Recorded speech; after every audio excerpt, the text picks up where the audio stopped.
Welcome to the Proactive Security Podcast with Mike Hodges and Brine Hamilton. This podcast is dedicated to discussing violence prevention in healthcare.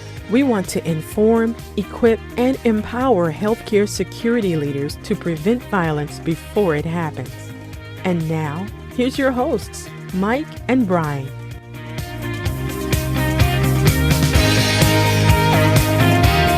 Hey everybody, I'm Mike.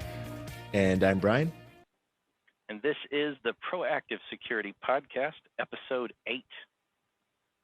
And today we are joined again by a special guest. We're joined today by Sarah-Marie Baumgartner.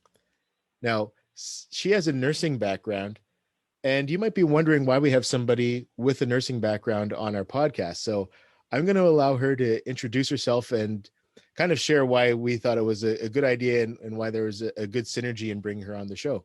Sarah-Marie, could you give us an introduction, please?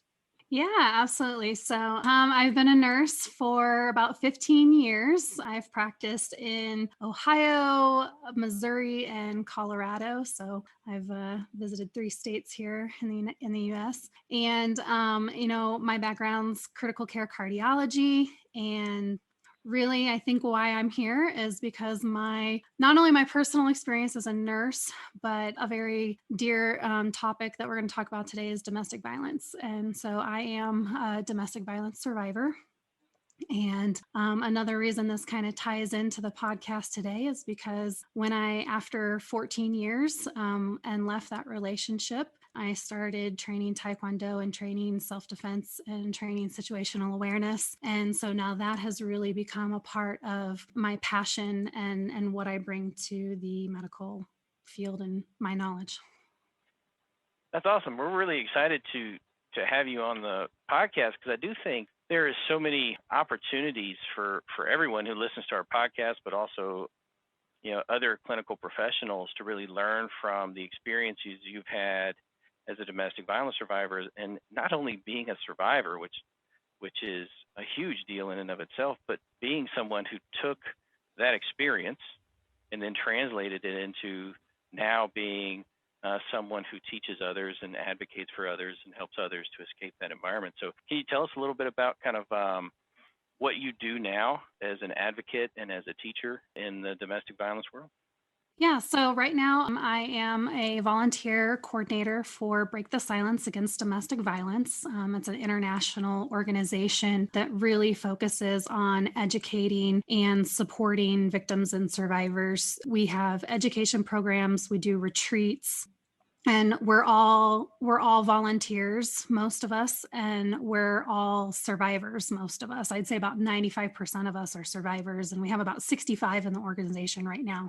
And we have volunteers in Australia, Portugal, the UK, Canada, and here in the US. So Greece too. So we are really an international organization that's really focused on educating around domestic violence. So that's what I do in that realm. And now getting into doing advocacy and speaking out and doing education. And so really wanted to bringing that to the nursing community, that education, because I think there's really a lot that can be done as far as us as nurses. And that's kind of coming from my personal experience as well. When I was in the hospitals and we started those domestic violence screenings around 2009, 2010, the questions were, have you been hit? Have you been threatened? And do you feel safe? And today, to date, in fact, I was in the hospitals on the patient side about 3 weeks ago, and it's still just those questions. And domestic violence is so much more than that. There's the financial abuse, there's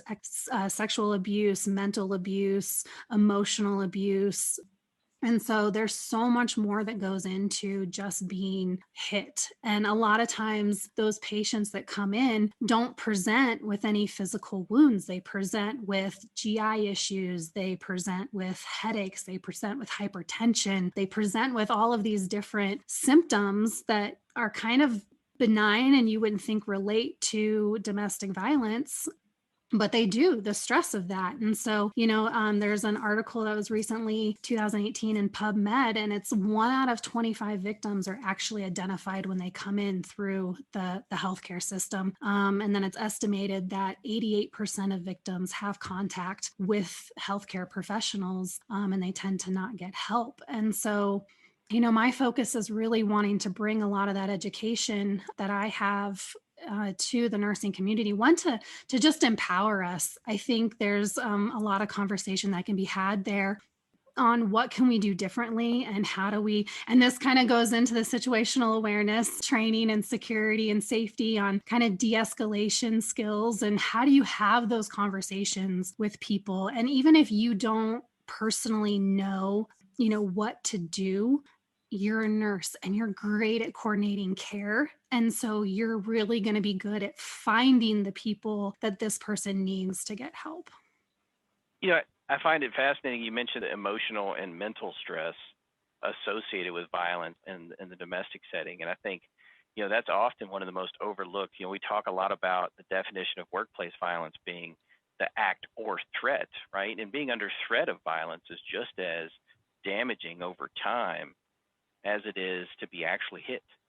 And I think we often just glaze over that emotional or mental stress associated with being in violent environments and being constantly in fear. One of the things I like to talk about is the impact on quality of care, right? If a nurse is scared to death of her patients all day, every day, well, then the care she provides is going to be diminished, because you can't do your best if you're scared to death. And I think, some of that mental and emotional stress is really an impactful piece that I think is so hard to quantify, but so deeply damaging.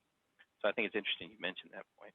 Yeah, it really is. And, the other thing, like in an NCBI study that I recently read, they looked over a lot of like the surveys that they've done of nurses, and they looked over a lot of the literature that's available for education for nurses, and really found it lacking. And then in surveying victims, a lot of victims said, if I was just kind of asked point blank with compassion and non-judgment, I probably would have opened up and shared what was going on. So, when we're asking these screening questions and we have our back turned to the patient and we're clicking away on a computer, again, I can tie in that situational awareness. You're missing out on body cues. You're missing out on tone of voice. You're missing out on all of these other pieces of information that you can pick up from the patient if you just turned around and made eye contact and sat down next to them, got on their level and said, I'm going to ask you some really tough questions, okay? And go through them with patients.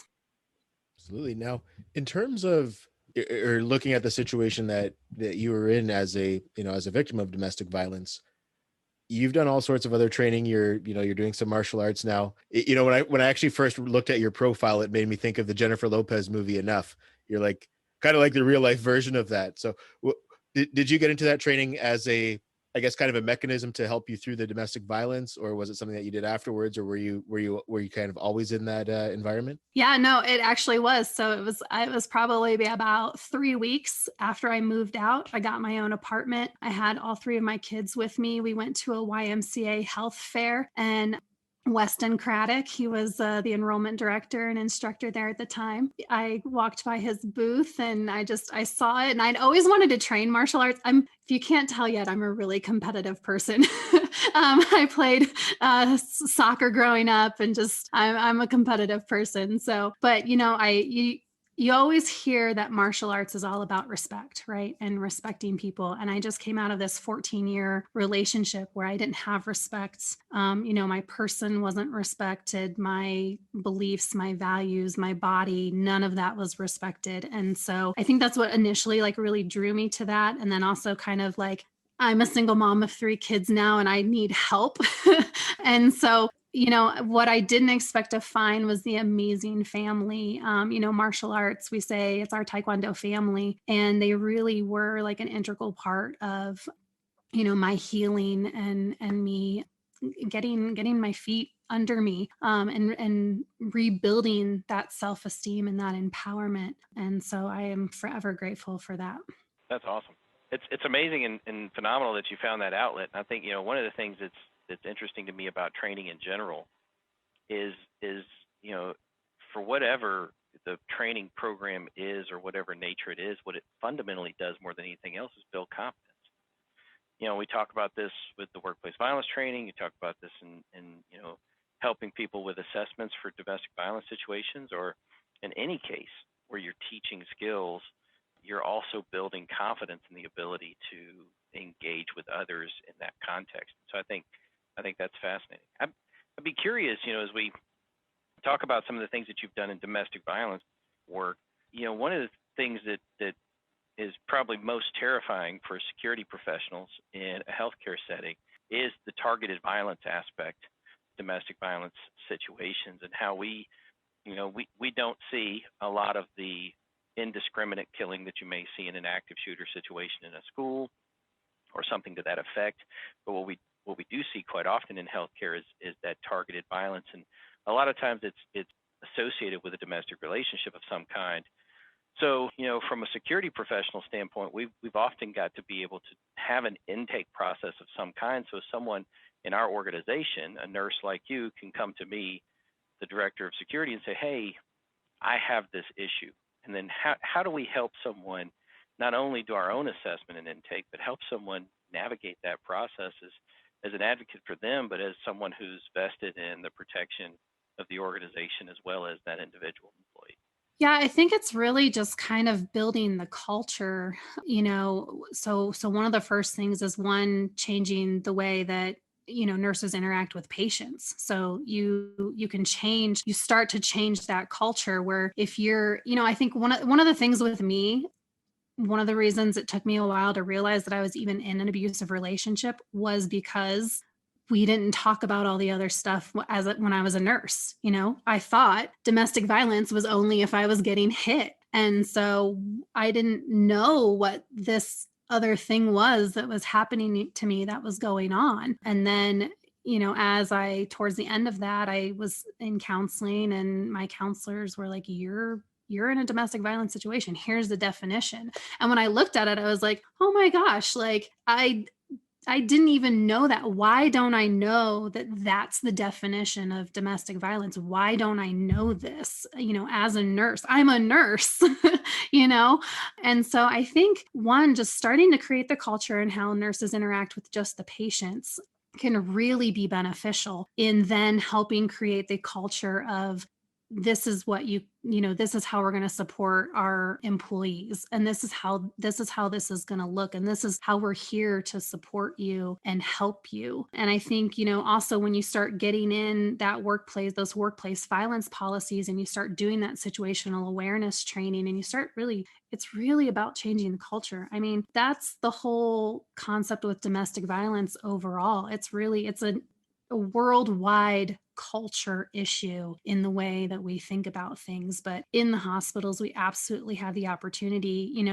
Every hospital is its own little micro culture. I can say that I've been in 3 different states. Each hospital, each doctor's office, they're all their own little micro cultures. And so it's really an opportunity to build something, where you're going to support your employees and support the patients that come in through your doors. That's really good. I think it's interesting to me, and from a you talk about the cultural aspects, being someone who's really spent as much time as anyone can, kind of immersing themselves in the workplace violence culture associated with healthcare, which domestic violence is certainly an aspect of that. One of the fundamental issues I see is culture, right?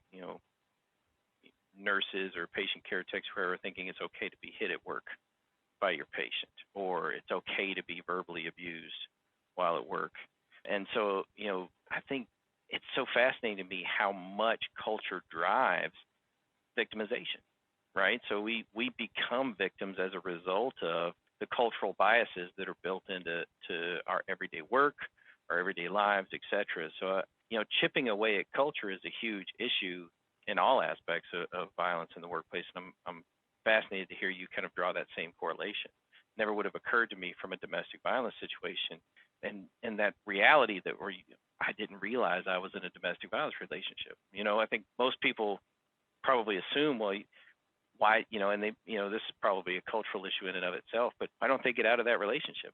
Well, didn't even have that realization. That's fascinating and I think you could draw that same correlation from a lot of nurses at the bedside, where they think it's perfectly natural for somebody to call me whatever name 15 times a day, or somebody to curse at me and threaten me and throw things at me, etc. And those types of violent encounters, just to think it's okay. That's okay. That's just a part of my existence, which is totally wrong. And we've got to tackle that in a broader sense, and challenging culture is hard. Yeah. Yeah. I think too, I was in a hospital down in Pueblo, just south of here in Colorado Springs.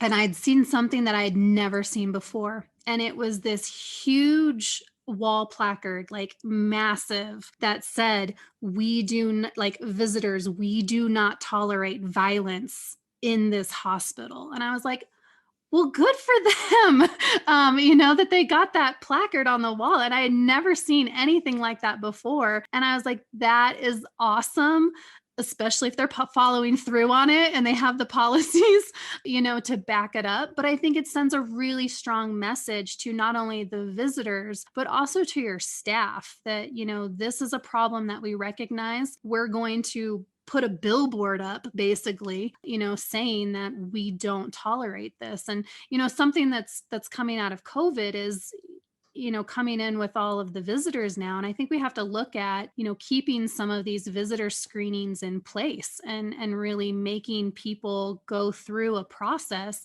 And just as much as, anytime a patient comes through, right, they're given the HIPAA Privacy Act, and you have the right to this and the right to that, and they sign off on it. Well, why not make like a visitor? This is a visitor contract. You're coming through here.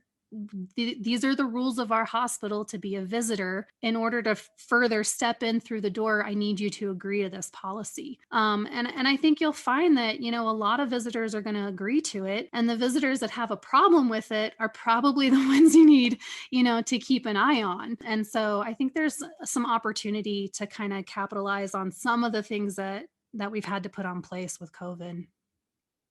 And it's interesting you bring that up. I think a lot of conversations I've had in the last couple of weeks have really been focused on those screening measures.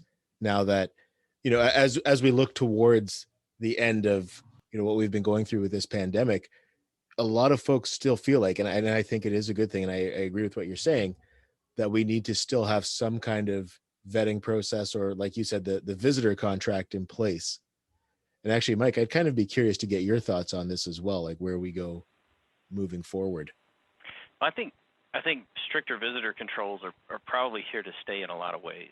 Not only do we see the net benefit for disease transmission within our organizations and overall infection prevention, but we also see significant benefits in the violence prevention categories. Yeah, I think it's amazing. You mentioned the signage. We did the same thing in my organization. We built these like 2 foot by 2 foot signs and stuck them on the main entrances, and put these little 8.5 by 11 signs in every one of our elevators. It says, hey, you know what? Our workers have the right to be treated with dignity and respect. We appreciate you, allowing them a abuse-free workplace, to really help set that tone. And one of the things that caught me off guard when we put those signs up, because I was a little skeptical of the signs, and a lot of that has to do with the fact that I do a lot of work in parking. Nobody ever pays attention to a parking sign. So who's going to pay attention to a violence prevention sign? And it never occurred to me until I saw this social media post. The impact that it had had nothing to do with preventing violence in the workplace. It had everything to do with making sure that our staff felt supported, right?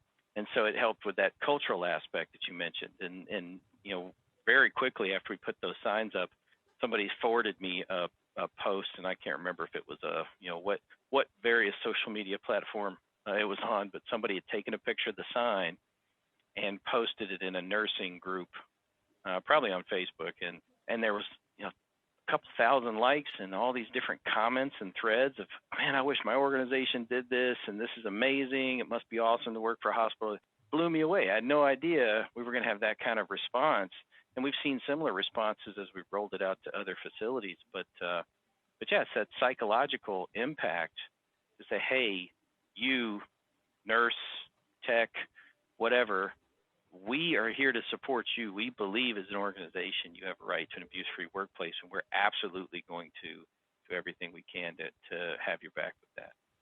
So yeah, huge cultural benefits.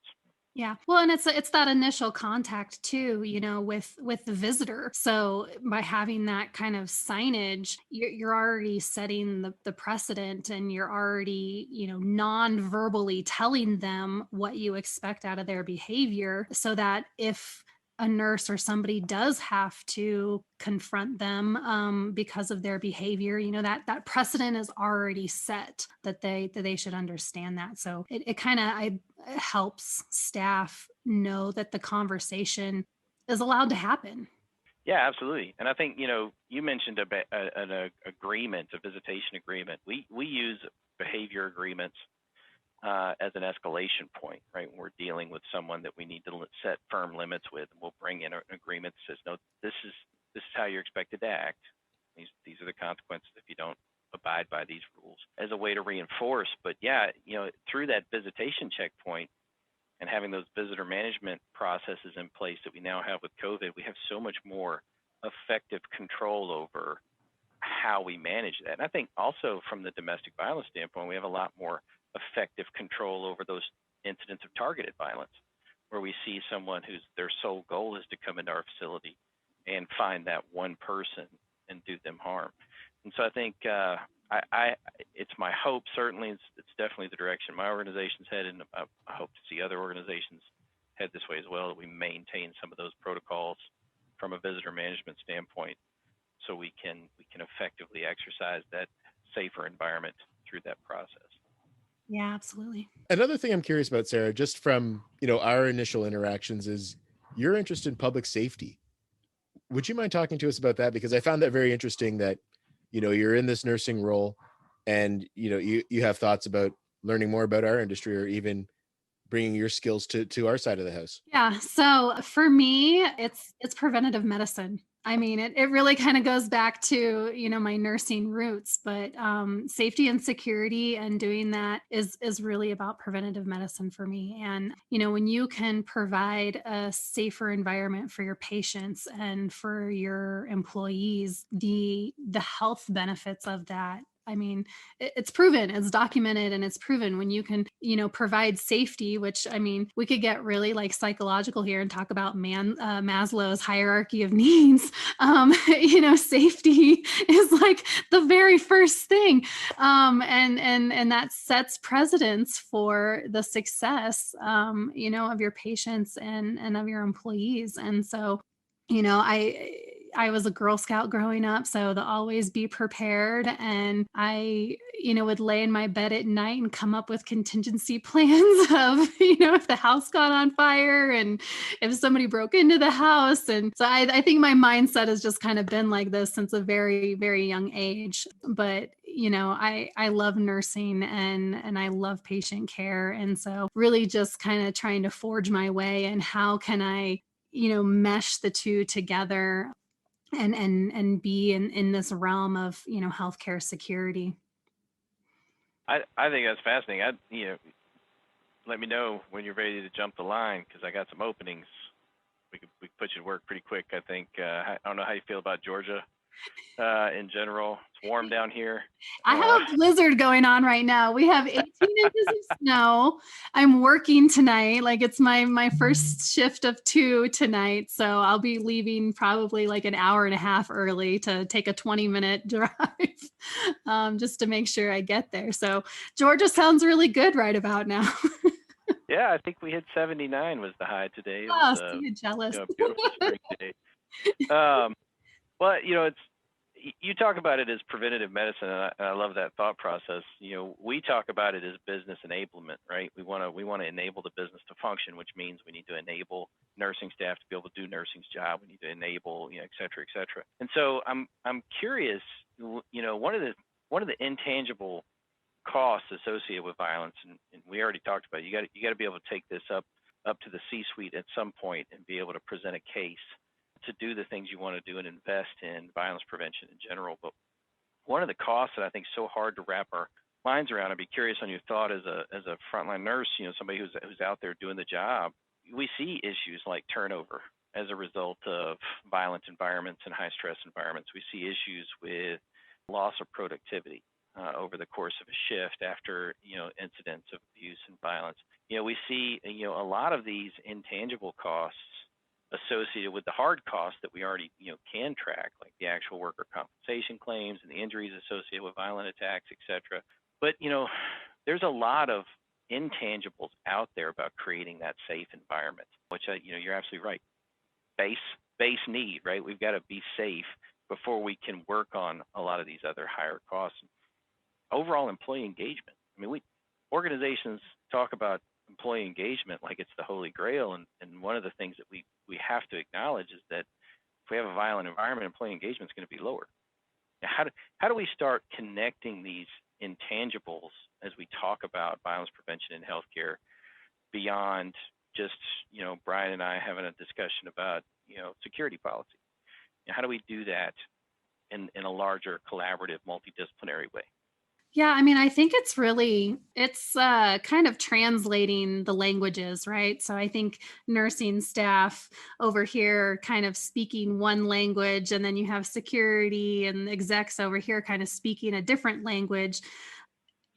The end goal is the same, really, on both sides. It's just getting everybody kind of on the same page. And so, from teaching a situational awareness, de-escalation skills, things like that to a nurse, I mean, for me, for my own personal, use of it in the nursing field, I mean, it helps me be more organized. It helps me, assess my patients a lot more quickly and see things where maybe I wouldn't see, that I can advocate for with the doctor, and lower those costs. I've had patients where they had some issues, and I went to the doctor, and the doctor's like, no, he's just an alcoholic and he's detoxing. And I'm like, no, he's not. That's not what this is, And so we get the CAT scan, and he's got a tumor growing on his spinal cord. So when you can teach situational awareness and those de-escalation skills, I really think that you will increase productivity, because it really helps assessment go quicker. It helps organizing your time go quicker. It helps, with those responses. If you have something unexpected come up, you're able to change directions and adapt and do that a lot more quickly. I think you'll get better patient care too. I was talking to one of the home care nurses that I work with, and she had mentioned, like, you're in a room with a patient, but you're thinking about all the things you have to do for the next patient. And that's preventing you from being present in the moment with that patient that you're with. And so you're going to miss out on things, and you're not going to be as productive. But when you can teach that awareness and that mindfulness and focus, because it doesn't matter, like, you can be thinking about what you're going to do in the next room, but you can't do what you want to do in the next room until you're in the next room. So you might as well focus, on what you're doing in that room there. And so I think when it comes to, the safety and security and teaching that to nursing staff, one, it's going to empower them, and putting up the signs, like you said, and it's going to change culture. And I think more than anything overall, the nurses just want to know that executives have their back and that they're there. And there's things that are beyond, the hospital and what they can do. There's laws that need to be changed. I mean, there's things that impact this that are kind of out of our control, so to speak. But I think if we're all working, together and realizing that we have a common goal, we'll definitely be successful. Well, I really appreciate the time that you have spent with us and with our listeners. Sarah-Marie, this phenomenal work that you're doing, both in domestic violence advocacy and prevention work, and as well as just, your thoughts on being a nurse and how that is impacted by violence prevention in the healthcare environment. We really appreciate the time you spent with us. Thank you so much. Thank you for having me. It's been a pleasure. No, again, we really appreciate it. And again, really enjoyed having the conversation. And thank you for tuning in. We're going to ask that you join us again in May. And in the meantime, stay proactive.